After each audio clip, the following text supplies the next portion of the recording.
She just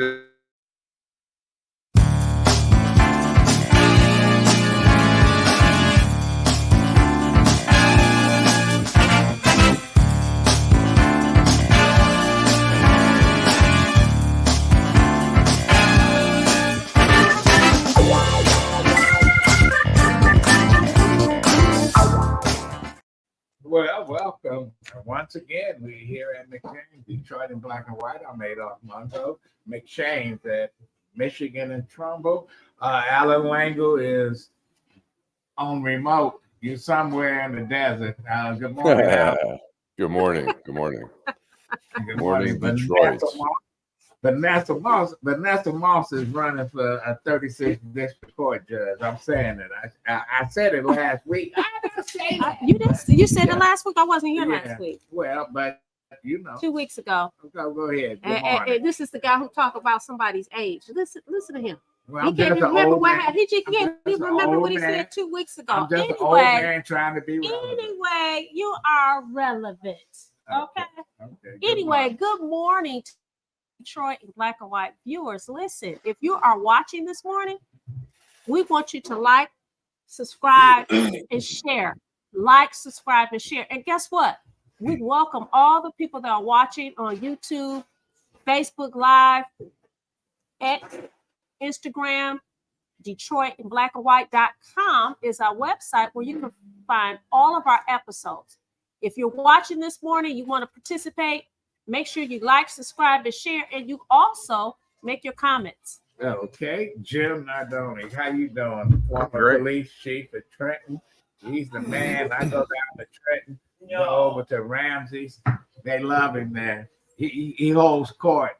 I thought you were still on the police force. Oh no, not me. I'm an old retired guy. Okay, so well, happily retired. So. Well, let's get it going, Vanessa. You were gone last week. Now we're gonna ask you, what is your outrage of the week? Well, before I talk about my outrage, I just want to acknowledge the fact that I got a text early Sunday morning. I was out of town. That Eric Mays, councilman in Flint, died. He passed away. So I want to acknowledge that he passed away. He was, oh my God. I'm surprised he didn't have a heart attack about 5 years ago. Right. He kept it real. He was fiery. Yeah. And you know what? I was really disappointed at some of the stories that I read about him, because they said if you don't have anything good to say about somebody, don't say anything at all. Right. But you know what? That's what happens. And I think that the councilman would have been proud that they still trying to beat up on him, because at the time of his passing, he was suspended. Right. And he was fighting the suspension. Right. But you know what? He was the voice for the voiceless. He kept it real. Yep. He was the first person that talked about the lead. They told him to shut up. Why are you starting all this stuff? The water is fine. He said people are sick. And you know what? I'm getting calls from folks in my district saying that their kids are sick. And he said something is in that water that's not right. And so he was right. He was right on the money. Yeah. You know, people don't want to, they want to kill the messenger because they don't want to hear the message. They don't want to hear the message. So rest in peace. Rest in peace. The other thing I want to is that, did you guys know him?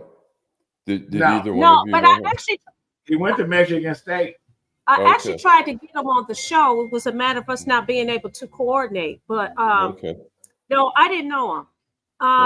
The other thing I want to mention is this month is Women's History Month. So we're going to have a whole lot of women on the show this month as guests. Okay, so getting to my outrage. My outrage has to do with the controversial education in Florida, the bill known as CS House Bill 1291. Oh, we can talk about it. Why you take my stuff? It will ban teacher preparation programs and similar courses that teach identity politics, or are based on theories that systemic racism, sexism, oppression, and privilege are inherent in the institutions of the United States. So basically, they want you to They want to teach a non-truth because we know. Well, you see what the University of Florida did. They fired 27 instructors and professors that the DEI, right, diversity, equity, and inclusion. Right. So this is what I say: if you don't want people of color working for your university or going to university, to all you football players, all you African Americans that play football, basketball, baseball, track, don't go to University of Florida, Florida State, Central Florida, all these places. They don't want you. Don't go there. This is Ron DeSantis. It is Ron DeSantis. And what is so outrageous is you basically saying, hey, don't tell the real history of the United States. This is United States history. It is what it is. Then say you if you talk about it, you need to talk about that. Some slaves were paid. I mean, that is so. But can I tell you this? What? As a kid, right? And I'm not saying that they weren't. I'm just saying if you want to talk about history, let's talk about history. As a kid, there was a neighbor that lived next door to us. Their daughter got a PhD. I had to be about 8 or 9. That's the first time I heard anybody from my neighborhood got a PhD from Michigan State. They were from Mississippi. Mm-hmm. Their daughter, come find out years later, their daughter got an undergrad degree from Jackson State. Mm-hmm. Applied to the University of Mississippi. This is back in the 1960s. University of Mississippi found out she was a Negro, said, you can't come here, but we'll pay your tuition, your housing, to go up any place in the North. So they paid for a PhD at Michigan State University. And I guess this is what Ron DeSantis is trying to come back and do the same thing. So yeah, you took my thunder on that. I'm sorry, Jim, but not sorry. Jim, I'm going to take you on of the week. I'm going to take you on a different trip. We're going to go on a little journey here. Okay. It's Women's History Month. History That's Month. right. So I'm going to talk about a woman. Her name is Rose. I want to talk about the border for just a minute. So we have the prospective president at the border. We have another Perspective. president. I'm talking about the other one. I know. 2 of them are down there right Don't now, even. right? He doesn't deserve even the word perspective. Okay. All right. The last Well, those are president. his words. What do you mean he doesn't deserve those words? This is his story. So How you Rose, gonna take the words out of this man's mouth? All Go right. ahead. so Rose is I a apologize. 25-year-old woman. Rose is a 25-year-old woman all by herself. She lives with her mother. She escapes, right? She's leaving. She wants to go to a better place, right? So Rose walks. She goes with 3 friends and she walks across this desolate area and she crosses the border, right? She wasn't afraid of the U.S. border, the people at the U.S. border. She was crossing from Hungary into Austria. She was worried about being shot by the Russians. She was worried about being sent to Siberia, right?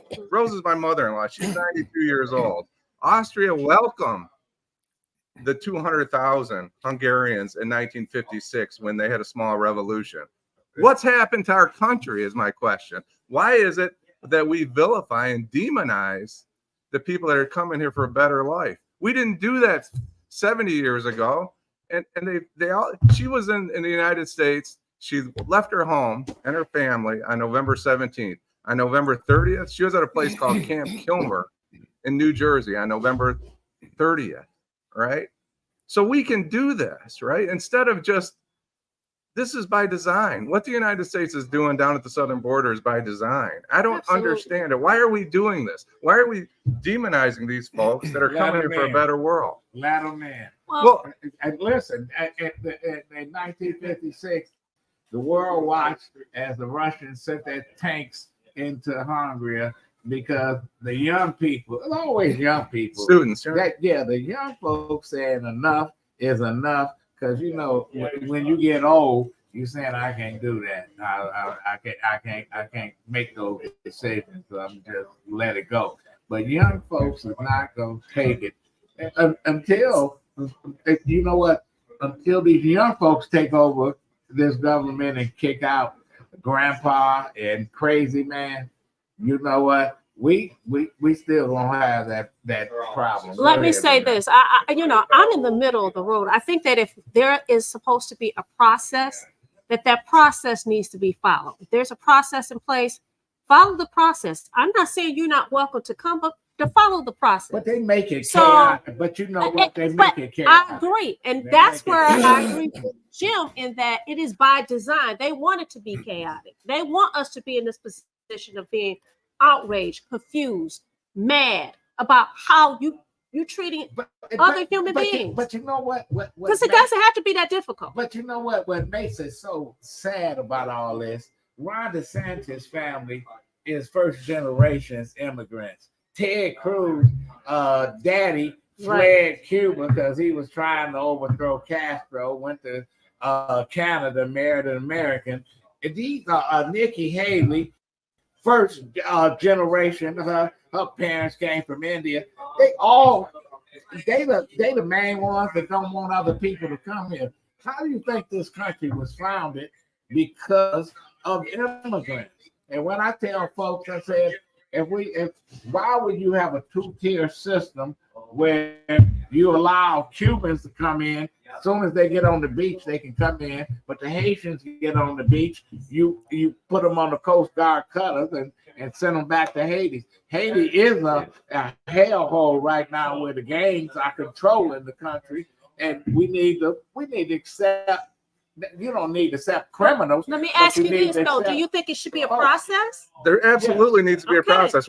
But here's where it's propaganda. We're sending about 60% of the people that come to the border back immediately, right? But nobody knows that. But there's 250. Some people know it, but they're not going to say it. So I think it's 59%. The same under the last two administrations. There are more people coming now. But we've taken we've removed the humanity from these folks. We've made them the devil, right? And the people that's the advocates, they parents like Trump. His grandfather fled Germany because he didn't want to be in the army. Right. His mother-in-law and father-in-law was given fast track to be citizens and stuff. Yeah, you can't have it both ways. It takes courage. There's no question. You're outraged. In terms of the immigration thing, it's like the New York Times just had a story the other day talking about how the immigrants are helping the economy. They've helped keep the economy as strong as it is. There's a worker shortage. I mean, we could use more workers in this country. People don't want to take certain jobs that, people who are, I mean, now the minimum wage really is $15 in the country. I mean, you go to McDonald's, White Castle, it's $15. So there's got to be a way to incorporate these people. And as you say, Jim, I mean, we've demonized these people and immigrants or whatever is a dirty. My parents were immigrants. I'm first generation here. It's just crazy. But my thing is our judiciary system. I'm just so concerned with what has resulted from Trump's appointments. The Supreme Court has agreed to take his case to say whether he has immunity, and it would be, I mean, first of all, the circuit court, it was a solid written opinion. It was 3-0. They could have easily turned it down. They took it. Now they're, they're saying April 22nd, I think, is the date of arguments or whatever, but they could have taken it sooner. I mean, both sides already know the arguments. They've been arguing it through the district court, through the circuit court. And then you have Judge Cannon, another appointee of Trump down in Florida. She's trying to drag her feet on that case. And then Vanessa might not like this, but Fani Willis has just, created a shitstorm down there and just a sideshow distraction. I think she's not going to get. I think she's not going to be disqualified from that case, but it's going to be close. And I think when you have a big case like that, they're coming after you. You have to be on your. You have to be aware of that. And I'm disappointed in that. But anyways, that's my. But Allan, you think that the judiciary just turned rogue in the last 20, 30 years. Right. Been rogue Right. a long time. And you know what? We wouldn't have Plessy versus Ferguson separate but equal. We wouldn't have all these cases where they upheld Jim Crow laws, where listen, they nullified verdicts down in Mississippi, Alabama, South Carolina. Listen, so it's just a full circle. To me, you can't be outraged about the process because he sees the judicial system. Listen, if you have the right to appeal, you appeal. If you have the right to go to the Supreme Court, we don't set the schedule. We don't set the calendar. We need to take a break. We come back. We'll continue the conversation. Detroit in black and white. Yeah, let's keep it going.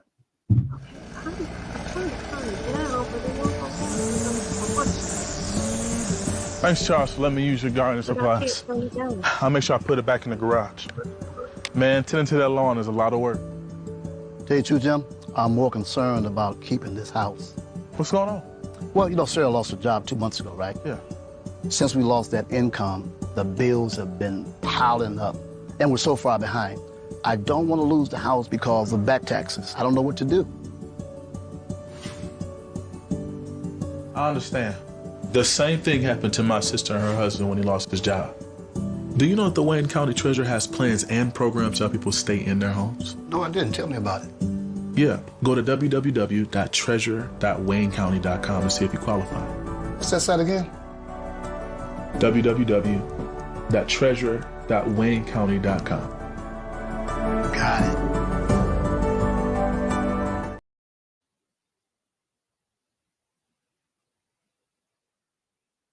This is Adolph Mongo, Jim Nardone, Vanessa Moss, Allan Lengel. I'm Adolph Mongo. We've been talking about our outrages of the week. Allan, you know what? Your take on the primary that was last Tuesday, were you excited? Was it a waste of money? Were you surprised, etc.? I mean, it's an interesting. We did a story in Deadline Detroit interviewing Ed Sarpolis about that. I mean, first of all, clearly, look, there's people who are unhappy with the war, but I think, you know, in the Biden administration, but the Biden administration, what they're asking for, the Biden administration is doing. They're pushing for a ceasefire. They're pushing for more humanitarian aid. They're pushing for a two-state solution there. Look, we don't run ultimately. Look, Benjamin Netanyahu, and he did this to Obama, and now we're seeing that he's doing it with Biden. He is, you know, in your face. He's talking, you know, he's got a crazies in his cabinet. They're trying to expand in the West Bank at a time where they need to retract from the West Bank. Should we withhold our money? Should we withhold our money to Israel if he's not going to listen to us? You know what? I'm just telling you, how are we going to deal with it? Yeah, I think, you know, I know people have said that. I have mixed feelings about that, but I mean, I'm not 100% against it of saying, hey, look, you got to, you know, at least try to work it out with us. I mean, I think they're going to get to a ceasefire, and they need to, you know, when we talk about a ceasefire, we need to talk about the return of hostages. I mean, the whole thing is screwed up. We have extremists on both sides, and we need to like bring it to a resolution. But that includes returning the hostages there. But the question is, on the election time, you know, Ed Sarpolis was saying the election was basically mirrored 2016 when Bernie Sanders was the uncommitted, you know, the equivalent of the uncommitted vote. He was saying, look, in Dearborn, Hillary Clinton in 2016 got pretty similar votes to what Biden got this time. The uncommitted vote in Dearborn this year was equal to the Bernie Sanders vote, which was against Hillary Clinton. And so there's a lot of similarities there. And so the bottom line is, in 2016, Hillary lost by 10,704 votes. But I don't think this is going to be the case. I'm sorry that, and I know the air are pissed at Biden. They pissed at a whole lot of things, but Biden need to be concerned about the Hispanic vote. Biden need to be concerned about the black vote. Biden need to be concerned about the young folks. That's what he needs to be concerned about. Right. What's happening over in Dearborn? Let me ask you this though. Concerned about what you think about homeboy selling those gold tennis shoes with the flag on the side that you know. I don't. I have a quick question for everybody. And about you know, he allegedly wanted a Muslim ban, right? In the United States. Right.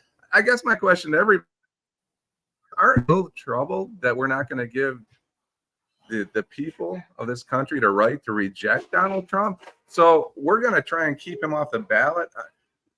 So we are these United States of America, right? And the states we have to follow the United States Constitutions, but states Constitution does not hit up against the United States Constitution. So you have several states that say, hey, these are our regulations. This is what you're supposed to do. And if you don't do it, then you can't be on the ballot. I'm sorry. I respect the United Constitution. It is what it is. Now, do I think that people should have the right to vote for who they want to vote for? Yes, absolutely. If they want to support, please support Vanessa Moss. She's running for 36th District Court Judge. But you have to look what just happened in Highland Park.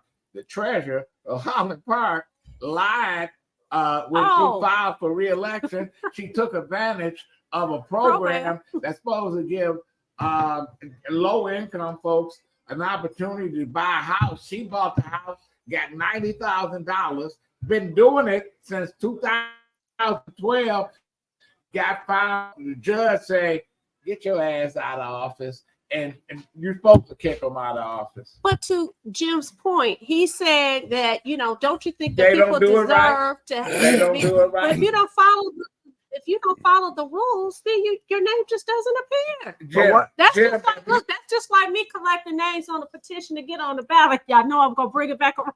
But you're oversimplifying a bigger challenge.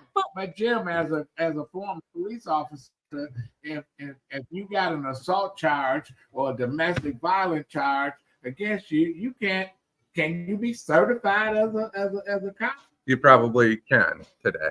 Yes, absolutely. 20 years ago you couldn't, but you can. Drunk driving, you can. An assault, a domestic assault, probably not. But go ahead. That doesn't happen. That's like Jerry Oliver, who used to be the police chief here in Detroit. He couldn't carry a gun.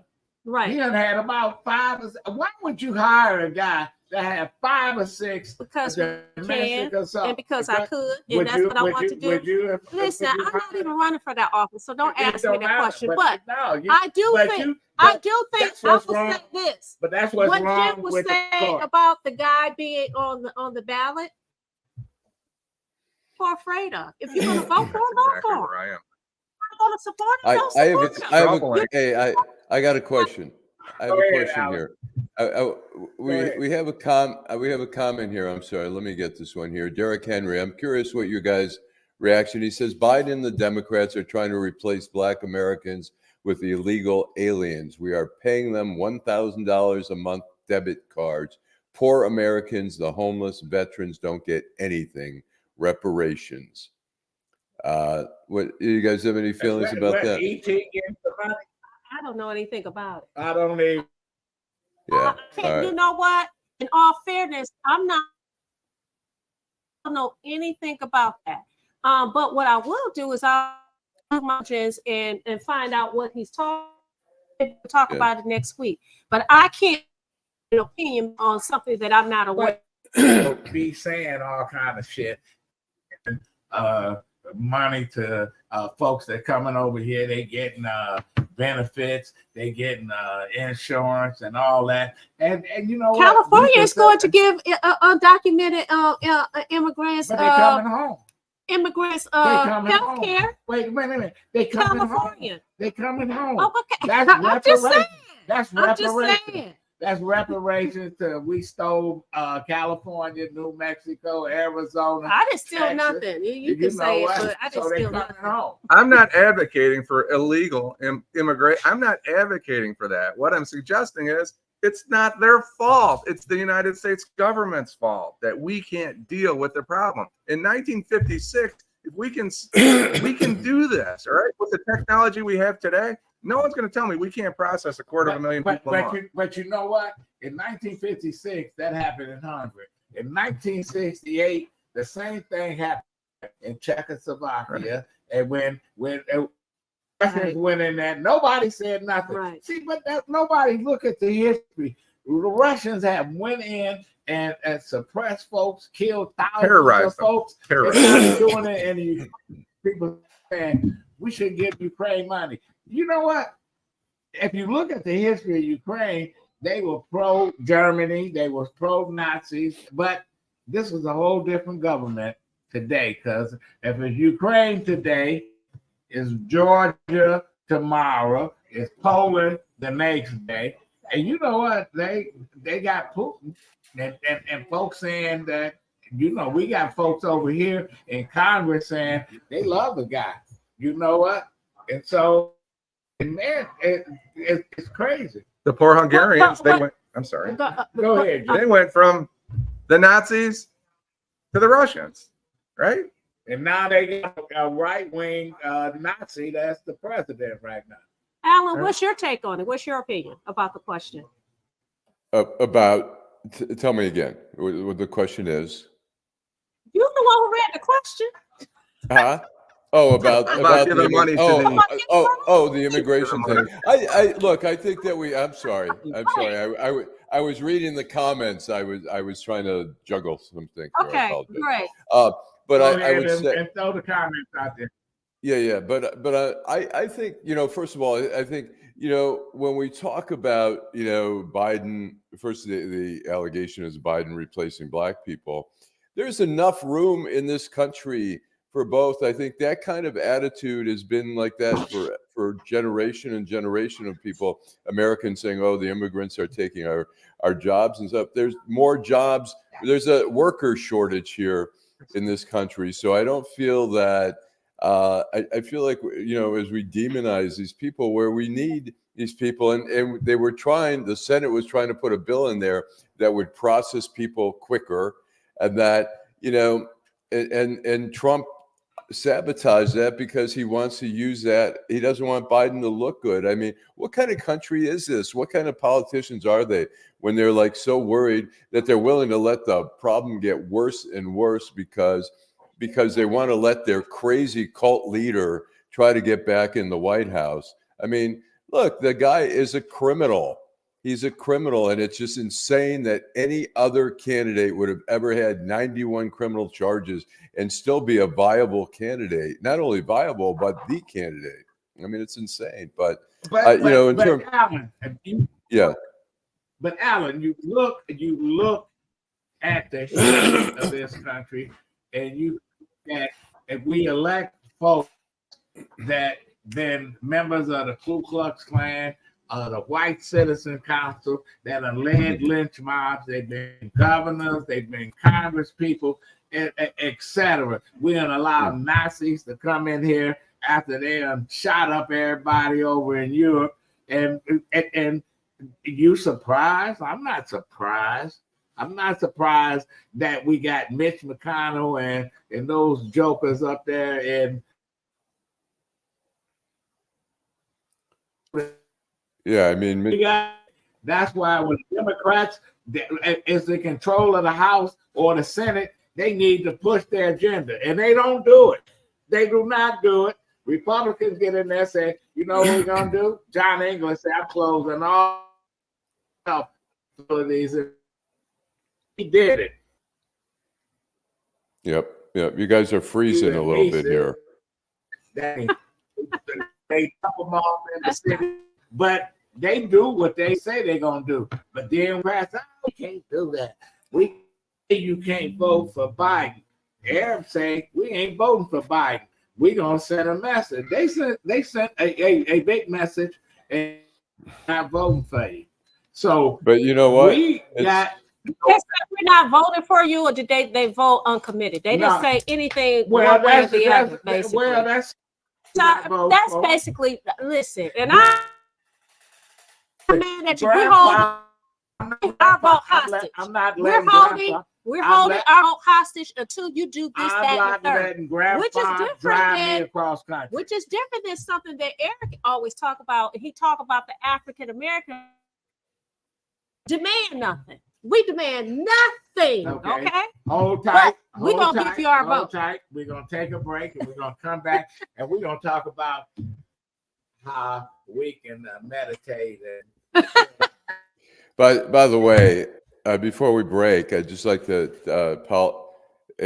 I'd like to apologize to our viewers. We're having you guys are coming in. We're kind of losing the signal a little bit in and out, but hopefully, we apologize for that.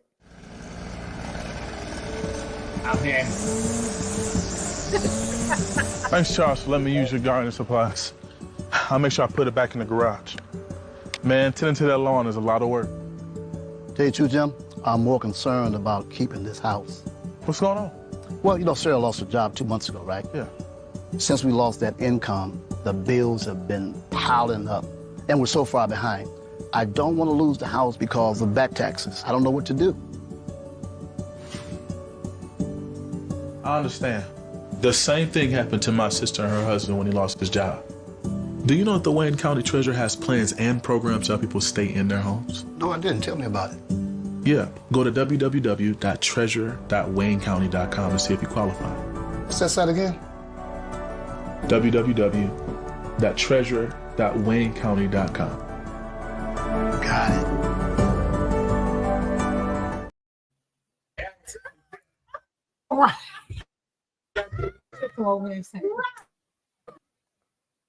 Okay, we are back. Oh, that's Kennedy. We are. He looks different in this picture. We back.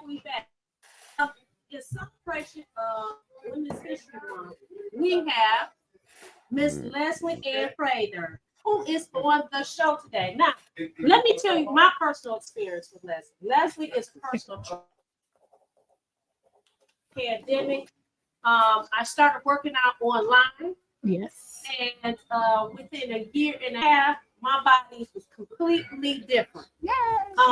Now, I've always worked with trainers, but I had never worked with a female personal trainer. She has me doing things I've never done before. A couple of months ago, I was in a deadlifting contest. Deadlifting. Me. Okay. Vanessa, anybody who knows me, you doing that? And I'm competing again. We in June. In June, we'll be doing another show. Right. So welcome, Leslie. So Leslie. Hello. Happy Black Hello. History Month, even though it's called It's so happy History Month. it's Happy History Month. So Women's History. Right. History Month. Anyway, guys, my name is Leslie. I go by Leslie Ann Fitness. People think that's my name because I never go by Leslie Ann Prater. So people know me as Leslie Ann Fitness. I am a fitness coach, meaning that I don't just do your basic personal training. I do pretty much everything. I do yoga. I do mobility and flexibility training. I do Pilates. I do weight training. I do powerlifting, and I do bodybuilding training. So I pretty much am in the entire arena of fitness. But I pretty much specialize in, for me personally, I am a competitive powerlifter, which meaning we do 3 Olympic lifts, with is bench, squat, and deadlift. So we get to compete in those particular areas of fitness, and it's a 1 rep max thing. And I just love it. I love it because it tests your strength. Whereas other types of sport is pretty much based on aesthetics, about how you look and how lean you are. My sport, I compete in for strength. Reason why I love it so much is because people always say that I've been strong for a girl. I just want to be strong. Period. To be strong for life, and for my son who's over there. And so let's bring him up here. Put him here. Let him come and say hello. Come on. Oh, that's my twin. Take that hood up so we can see you. What's his name? His name is Ethan. Ethan, say hello. Say hello. Say hello to Detroit in black and white. So Ethan is like my son. I've been into fitness even while I was pregnant with him. I worked out with him up until 4 days before I had him. I went back to the gym 6 weeks right after I had him. That's after a cesarean as well. So I never stopped working out because it is life to me. It's a lifestyle. It's not something that I do because I just want to lose 10 pounds here, 10 pounds there. No, I do fitness like people get up and brush their teeth. It's a lifestyle. And so he's been a part of that lifestyle. So tell us about your business, please. Okay, so my business is called Training Wheels Detroit. When I first started the business back in 2011, reason why I named it Training Wheels Detroit, or just Training Wheels, now that I here living in Detroit, I used to travel to my clients. So they didn't have to do anything but wake up and open the door. So you brought your equipment, whether I brought my exercise bands or exercise bands, kettlebells, mats. I brought everything. I brought the gym to them. They just had to open the door and let me in. And so that's how I just call it Training Wheels. And another reason why I named it Training Wheels is because I specialize in helping people who have no idea about fitness. I like the beginners. I like to teach people the basics of fitness. I don't want anybody who's been in this business because those I like to be the one to instruct. So for people who are just starting off in the fitness arena that don't know what to do, I am your girl. That's why I started as Training Wheels. Because you can have training wheels people from the beginning. You want them from the beginning. So a guy like me that I love, that's been in the gym for 30 years and I'm still a before picture. You don't want me. No, I do want you because it's a disconnect there. I want to know why you haven't. Why your before picture 20 years later is still the same picture. But I think you should tell us a little bit about nutrition too, because I think nutrition is when you're talking about somebody starting out. Please tell us. Nutrition is. People say it's 80%. I'm gonna say nutrition is 92% of the goal of the benefit. You want to see results. Am I right? It is nutrition. Nutrition gets you where you need to go. People say abs are made in the kitchen. They are made in the kitchen, meaning it is 90% diet. Now, what the weight training does, it helps expedite the process. You lose body fat quicker. But if you're eating healthy and whole foods 85% of the time, and the rest 15-20% is foods you like, you should be able to change your whole body composition. But without diet, you can't do anything. You can't out-train a bad diet. You can never out-train. And people do it all the time, and they never see results. So lastly, I met you during the pandemic. Would you tell people about your online? Yes. So Vanessa had the opportunity to come to me during the pandemic. But once that started, the gyms were closing. People couldn't see me one-on-one anymore. So I had to think of something that, okay, so how can I still do what I love and to help people out? So right now, it was like, okay, we got Zoom, we got FaceTime. So what happens is I began to take clients on a computer. We're actually on my phone. And the first time I did it, I think I was doing it for free the first couple months. And after a while, it just took off because you couldn't get to me personally, but you could if I had a camera right here and I can see you in the camera. That means you in my living room. So you can evaluate people's workouts. Oh, absolutely. So I can show them the exercise first, let them know, and then I'll stop and watch you do it. Vanessa knows. I'll get in that camera and say, Vanessa, turn this way. Put your hips out. Oh, no, you're not pulling. Yes, I would. Cheating. Yes, I can tell. You wouldn't do that. What are you doing? Yeah, like, especially this one right here. And she would just look at me like, I ain't doing that. I'm not. So you're gonna argue yes, I had to get in the camera and say, no, do it again, as if I was in person. So that business took off. And to this day, it is the majority of my income is online training. People still do it to this day. A lot of people are still not going back to the gyms. So they have their equipment at home, whether it's kettlebells, whether it's I send them off 10, to 15 pounds or so we wouldn't work with anything maybe over 20 pounds, but a lot of the equipment that my clients use, you get it at the local stores, 5 and below. We go get it, and if you have something, we're using it. Now, when I tell people who join my online class, if you don't have the equipment that I need, I can just use your body. Just show up. I promise you'll get a good workout. So I don't need any equipment. With big bench pressing and oh no, so we don't do what I'm doing because because people don't have that at home. We don't have that at home, so I have to use what they use: dumbbells, a mat, kettlebell, ball, and we can have a phenomenal workout. And the workouts are only 30 minutes. 30 minutes. You do 30 minutes. 30-minute power hour, 10-second breaks. That's all you need. So I do it early in the morning. So I like it's a great way for people to start their day. Gives great energy. A 30-minute workout, you'll be surprised what a 30-minute workout can do. I work out for 2 and 3 hours. Sure, of course. Vanessa, we do have a video here. So Yeah.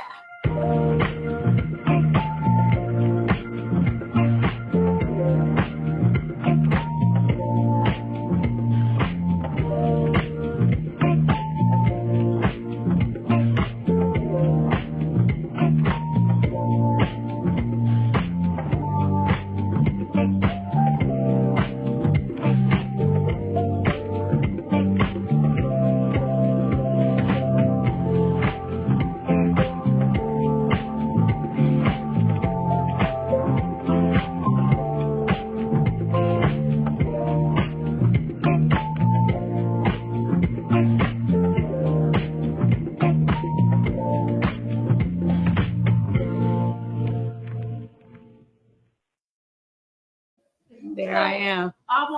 We just saw the video. Believe it or not, a lot of the things that she showed on that video, she now has me doing. And never in a million years did I think I would be able to do any of those things. So she gets you all the way. I'll get you all the way. And I like people like Vanessa who tell me I'm not doing that. Oh, I can't do that. Yes, you can. This is an amazing machine. The body, amazing. It can do whatever you want it to do, but it starts here first. The body ain't gonna move if the mind is not transferred. Like running a marathon. It's like anybody running a can do it if they want to do it. If you really want to do it, you can do it. If you really want to do it, you can do it. And so I am a big component of, if you train the mind, once it gets into your heart, the body will follow. Because once out of what's in the heart, the mouth will speak. So if it's in my heart, I'm gonna keep saying I'm strong. I know I can do it. I'm strong. Which in turn, the body will perform. You'll be squatting, you'll be deadlifting, you'll be doing push-ups, and you'll be doing pull-ups because you said it out of your mouth. You can do it, but it has to be in the heart, and it starts in the mind. So Leslie, tell our viewers how they can get in contact with you. Yes, you can contact. Now I want to give you my business page, which is Training Wheels Detroit. You can find me on Instagram. I can be DM'd there. I actually have an online session that's getting ready to start March 11th. It's a 4-week session online in the comfort of your own home, 30 minutes. That will be starting March 11th. You can contact me again, Training Wheels Detroit, and that is on Instagram. Send me a DM and I'll send you all the information. All right. Thanks, Leslie. No problem. Thanks for having me. All right. thank you. Thanks. You want to go to commercial? Okay.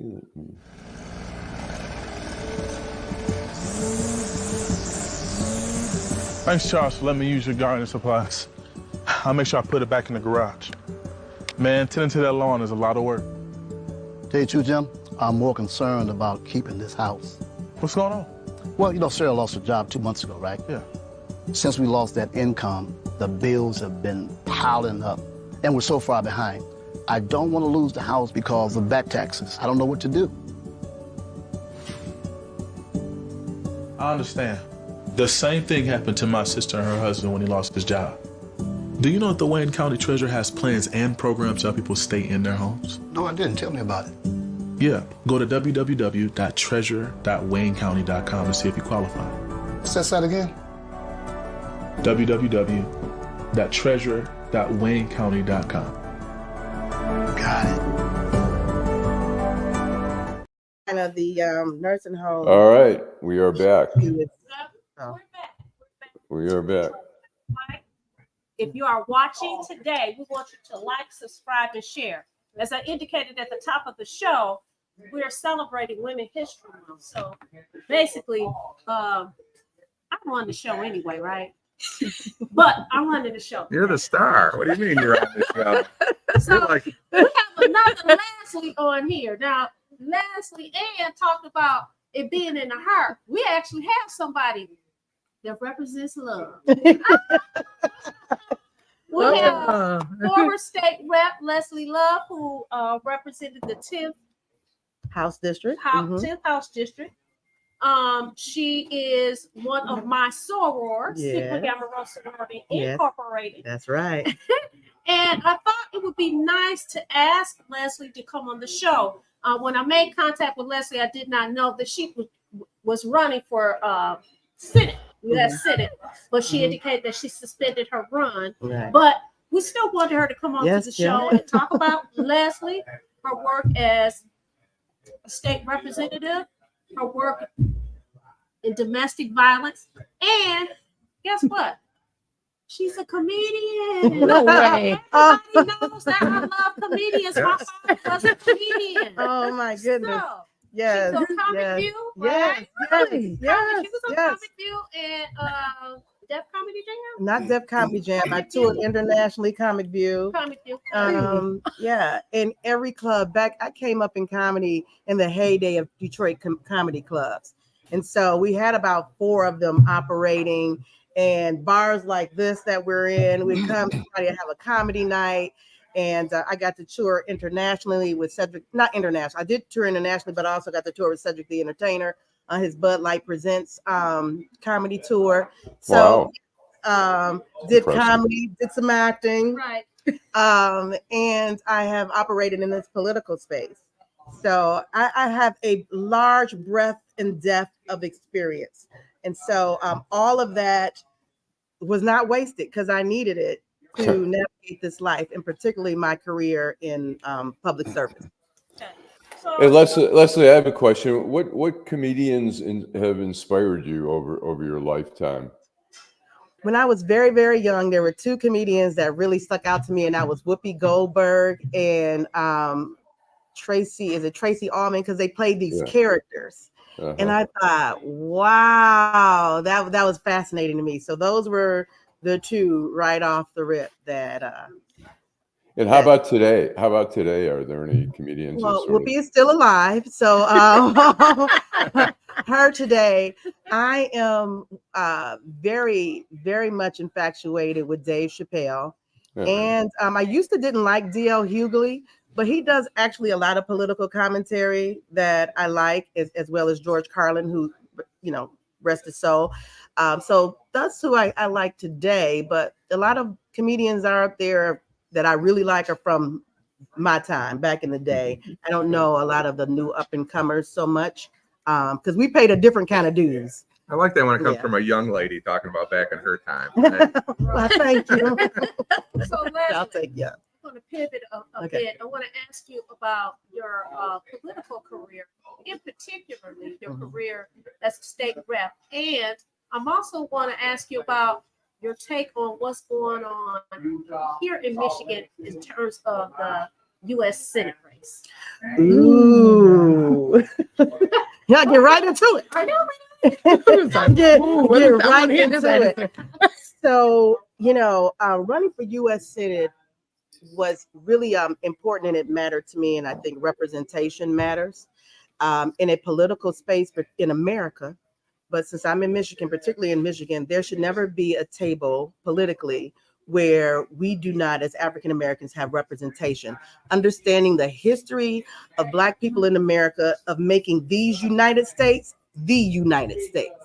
And so because of all of that work and how our people have been used in the political process, Lincoln didn't do the Emancipation Proclamation. There's even a statement that he says because he really wanted to free the slaves. He was indifferent about that issue. It was like, I am trying to create a united nation. And that was the objective. But we've been used there. We've been used in wars. We've been used in so many political pawns. And so now it's time for us to have political power and be there. And in recent history, at least in the 50 plus years that I've been here, I've never seen us in a situation where we are today, where we don't have Democratic representation in Washington, D.C. that's African American. And so that breaks my heart, knowing some of the people who were there, having campaigned for them, supported them, been on the front line on many causes here in Michigan and Detroit, to see where we are today. It's just like, how did this happen? And so I thought it was important that not only representation was there, but someone that is experienced in this space. I don't know if people really get how rare it is to have a Black woman who has been elected and reelected and served honorably, passed legislation. I have 7 laws in my name signed into law, and have this breadth and depth of experience and relationships with people, it's like a unicorn. It really is. It doesn't come often and it doesn't come easily. So I wanted to offer myself in this space to represent the state of Michigan as a person and to represent the middle class, because everybody runs in these middle class issues, but they're not the middle class. Tell us about your appointment. You were appointed to a position by Rick Snyder and appointed to a position by Gretchen Whitmer. So tell us about how you were able to wade through all that. Because I'm dope. I'm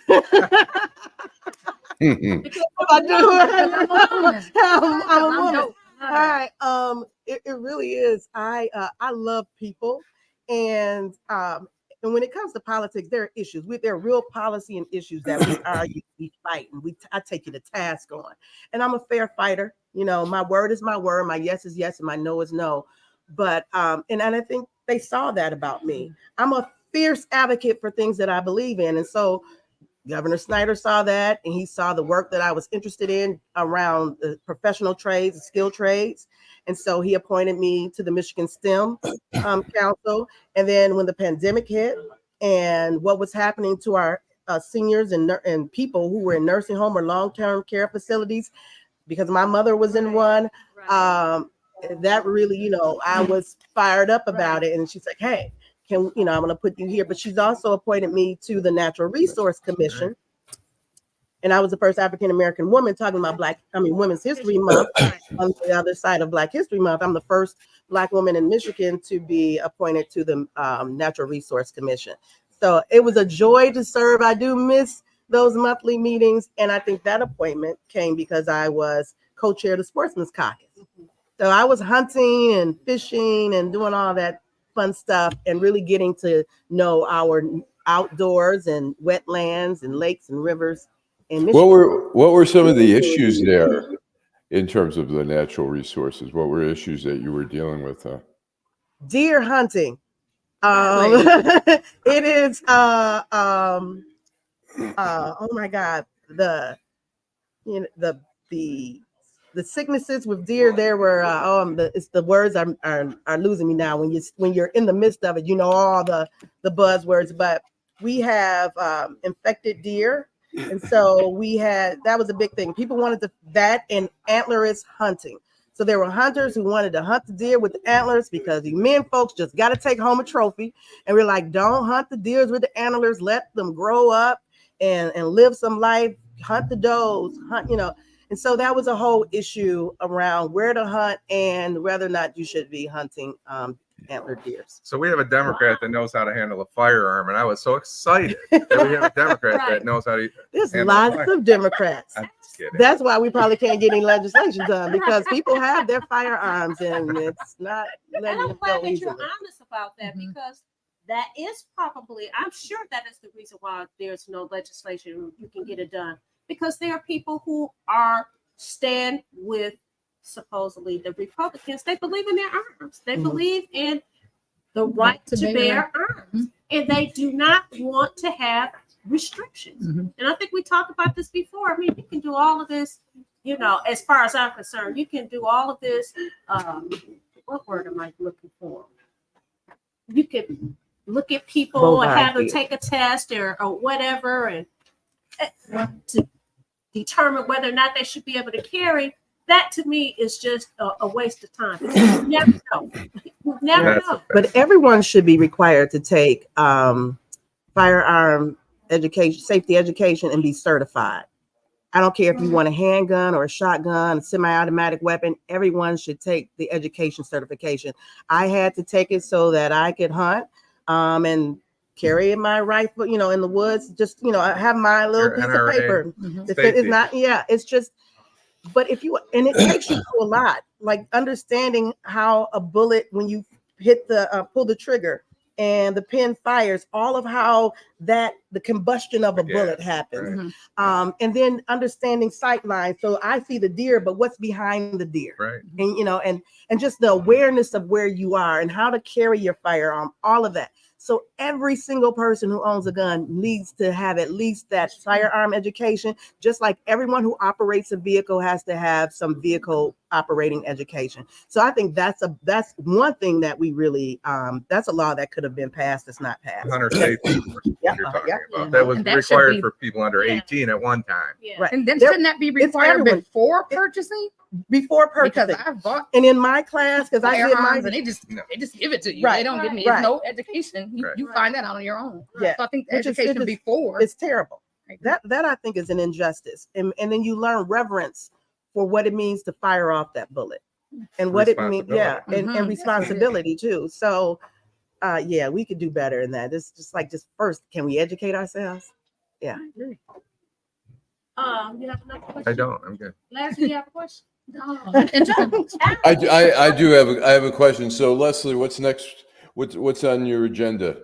You know, I'm paying very close attention to this U.S. Senate race. It is really interesting to me because we've just had the presidential primary, and normally our presidential primaries lead people to the ballot.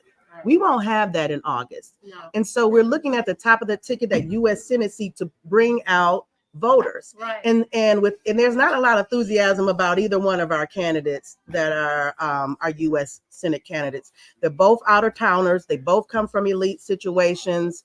And so they're equal in that. So they have a lot of work to do to make sure you're touching a lot of different audiences and constituents in the state of Michigan. So I'm paying very close attention to how we do that. Very close attention to even us in Southeast Michigan and Detroit and Black folks, and how we are going to operate politically in the future, because we have a race in 25 and 26. There's mayoral race coming. There's other state offices coming in 26. And so we can't piecemeal how we approach politics. We need to look at and plan in a more holistic approach. And so I'm watching this race to see how people behave and come out for Hill Harper. I'm expecting to see more African Americans who was holding up because it's too many of you all in the race. I don't want to get involved. Well, Pam is not in the race. I'm not in the race. Are you supporting Hill Harper? So what are they doing, and how are we going to affect the vote come August? And so I'm paying attention to this. When you say paying attention, what does that mean really? When you say you're paying attention, are you going to get involved? Are you trying to? I could possibly get involved. I could possibly get involved. And when you say get involved, you talk about running or? Oh no, not running. Her Not suspended my campaign. Okay. campaign. Right. But it still matters, because whoever is elected is representing me. At this time, we're dealing with redistricting too, and trying to have representation for the first time. Both of my elected officials live in Oakland County. My state rep and state senator, they don't live in Detroit and they don't live in Wayne County. And so all of this representation piece and how we're going about it, so let's tackle this. Now let's tackle this. And not having a holistic approach and not really figuring out what's our financial base. Politics is a lot about money, especially the higher up the ladder you go. And traditionally, Black folks, we don't have a culture of giving to politicians. Right. We don't understand their contributions to our life. I'm like, it really matters. We give to the church. We give to the church real good. Absolutely. But what we're doing, and we represent some of the toughest neighborhoods that have a lot of need. And so it's like, don't disrespect what we bring to the table here. But everyone's doing it. So you think everyone can do it, but everyone doesn't do it well.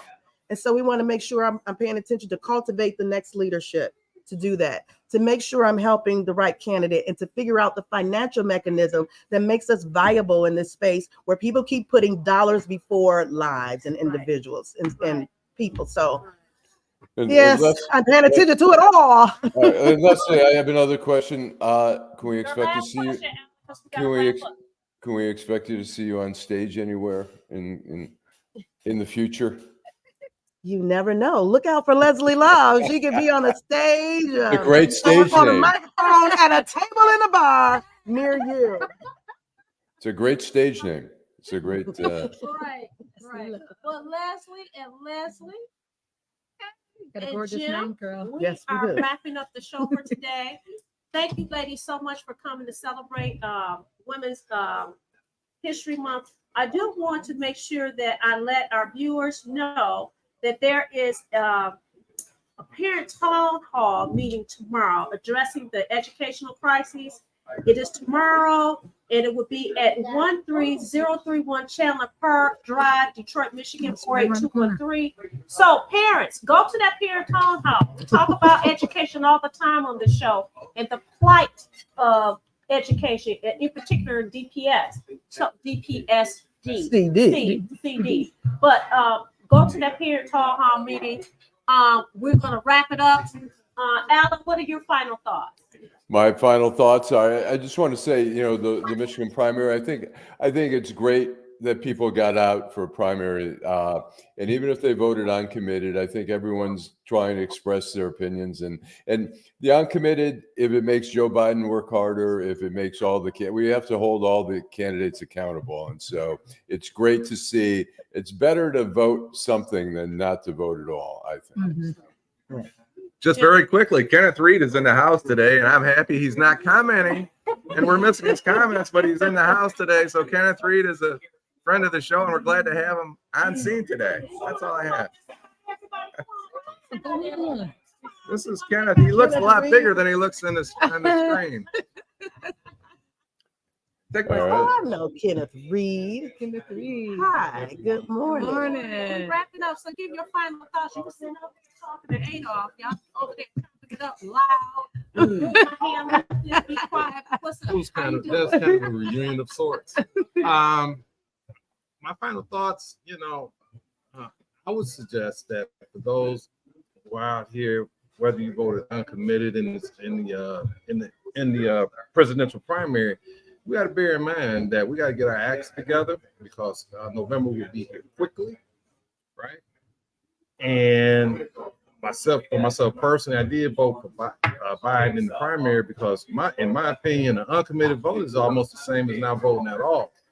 I was taught that you got to take a position and stand 10 toes down on it and not play around. And I also, if we don't take this thing seriously, we're going to be in a lot of trouble because what I see happening is that if Trump was to get back in the office, you got Sam Alito and you got Clarence Thomas. They're in their 70s. And they're going to step away. And then these guys are going to appoint, and Trump is going to appoint 2 new associate justices to the Supreme Court. They will get confirmed, and they're going to probably be young people, probably in their 30s or 40s, and we're going to be screwed for the next generation to happen. Good point. Good point. All right, your final thought. Thanks for your final. Leslie. My final thought is move your body That's right. and vote.